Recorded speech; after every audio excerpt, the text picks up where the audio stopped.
আসসালামু আলাইকুম এভরিওয়ান। আজ আমার ঘরে রাখা পুরানো ব্রাশ দিয়ে এগুলো সাফা করতে লাগলাম। আমার মশলাপাতির কয়টাগুলো দেখেন কত নোংরা হয়ে গেছে।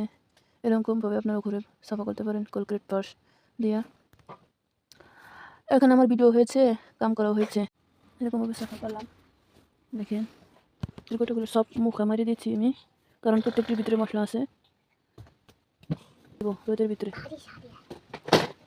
এটা জিরে কয়টা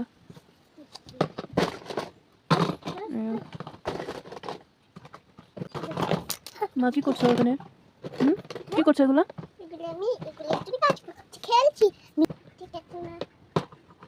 এরকম ভাবে সাফা করছি দেখেন।